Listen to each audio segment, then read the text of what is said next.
$480,000. That's what Frank and Denise had saved.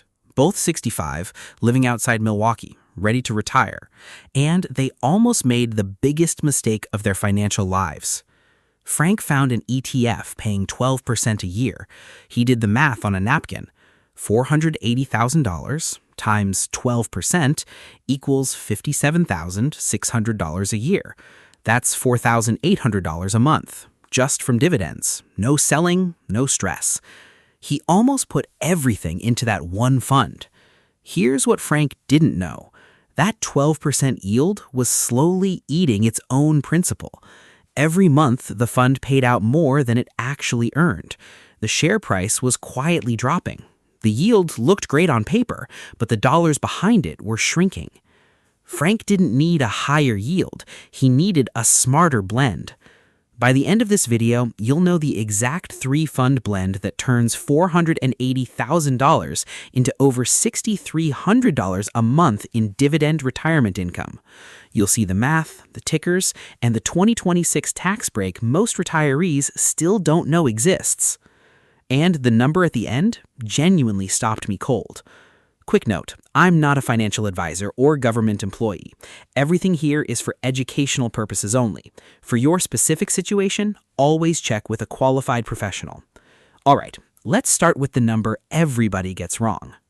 The number everyone gets wrong. Here's where most people freeze. They hear $5,000 a month and think their portfolio has to cover all of it. It doesn't, not even close. Social Security is already doing part of the work.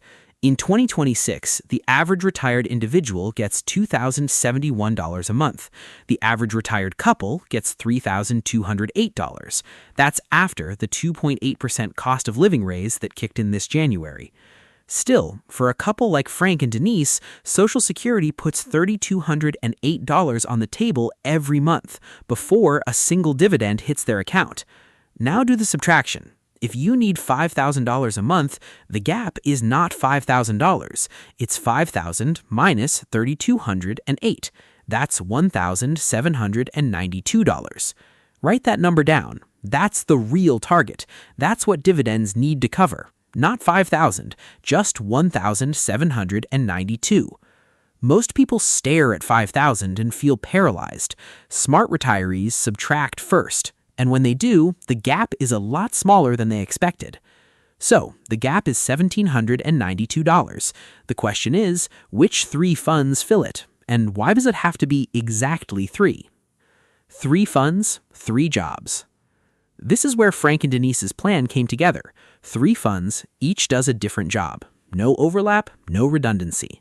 The first is SCHD, the Schwab U.S. Dividend Equity ETF.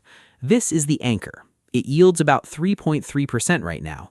That sounds low next to the others, but SCHD's dividend has grown roughly 11% a year over the past decade. Every year, the checks get bigger. It costs almost nothing to hold. The expense ratio is 0.06%. That's 6 cents for every $100 invested. And here's the detail that matters at tax time. Nearly all of its dividends are classified as qualified. They're taxed at a lower rate, and for many retirees, at 0. I'll show you why in a minute. The second is JEPI, the JP Morgan Equity Premium Income ETF. This is the paycheck. It yields about 8.3% and pays you every single month. It uses a covered call strategy to generate that income. The trade-off is that most of JEPI's distributions are taxed as ordinary income, higher rate. But the money shows up in your account 12 times a year like clockwork. The third is SPYI, the NEOS S&P 500 High Income ETF. This is the tax shield.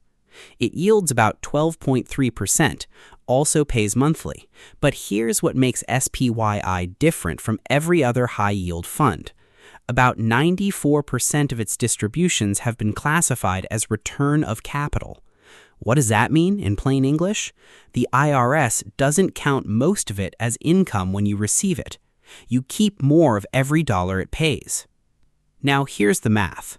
Frank and Denise split their $480,000 into 3 equal pieces, $160,000 in each fund. SCHD pays about $440 a month. JEPI pays about $1,107. SPYI pays about $1,640. Total dividend income, $3,187 a month. Add Social Security, $3,208. Combined total, $6,395 a month. They haven't sold a single share. Before I show you the hidden cost nobody talks about, drop a comment right now. Are you building your dividend portfolio before retirement, or are you already living off dividends? I read every single comment and I'll reply to as many as I can. The yield trap nobody mentions. So the income works, but there's a detail about high-yield funds that most videos never explain. It's called NAV erosion. When a fund pays out more in dividends than it actually earns, the money has to come from somewhere. It comes from the share price. Your yield percentage stays the same, but the actual dollars behind each share slowly shrink.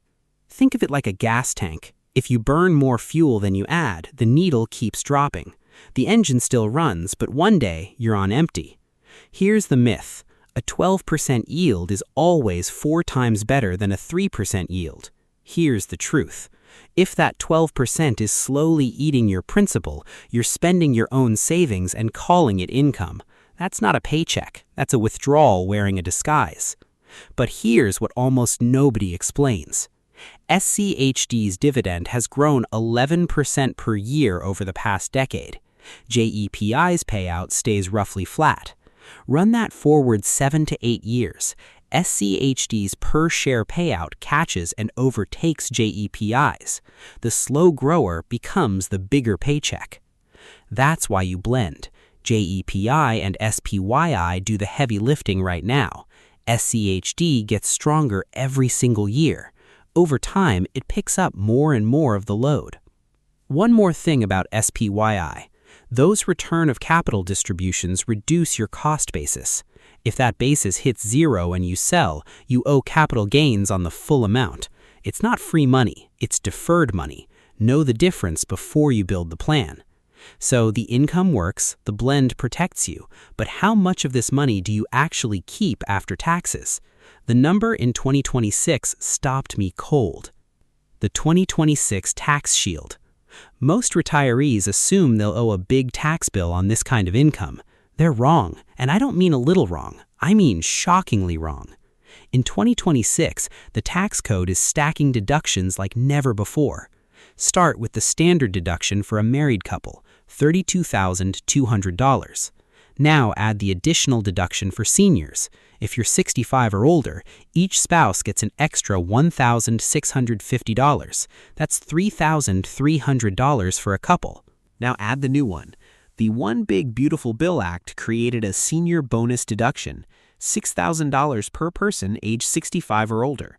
For a couple, that's $12,000, and it stacks right on top of everything else. Add it up. $32,200 plus $3,300 plus $12,000. That's $47,500 in total deductions. But here's where it gets interesting.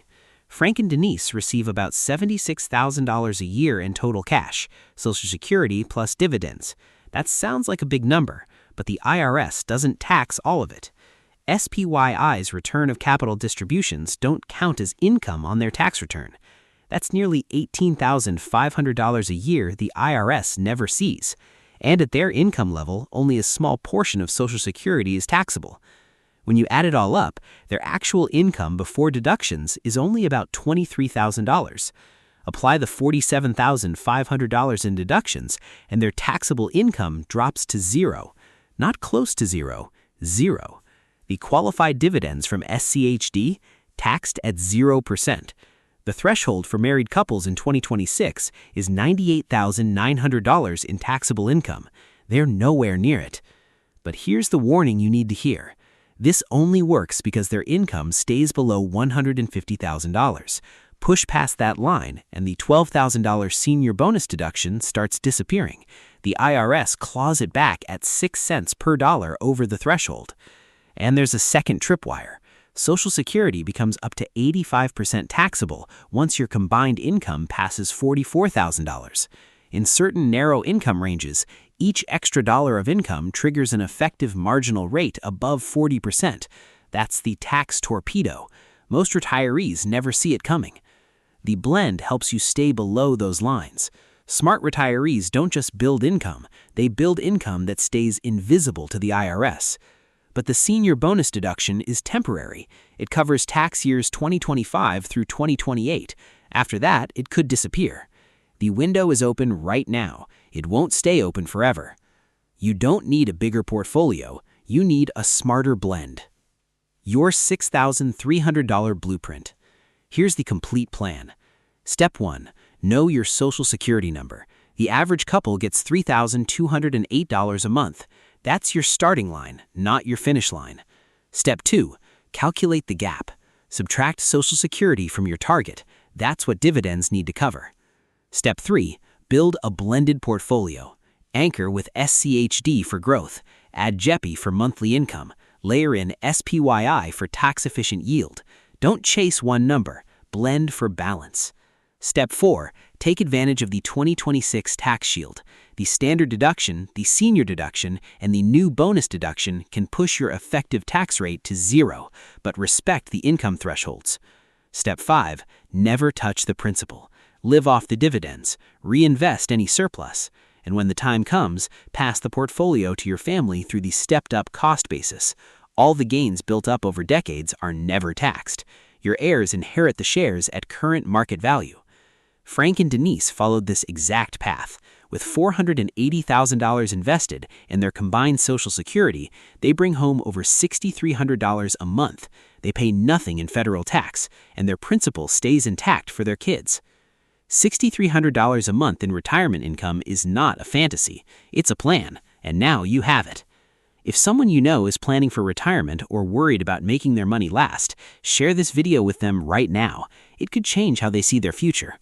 Drop a comment and tell me, what's your target monthly retirement income? Are you closer than you thought? If you're building retirement income and want to stay ahead of changes like this, subscribe to this channel. I cover everything that protects your income. And in my next video, I'm breaking down which account type to put each of these 3 ETFs in: taxable, Roth, or traditional. The wrong placement can cost you thousands. You won't want to miss it.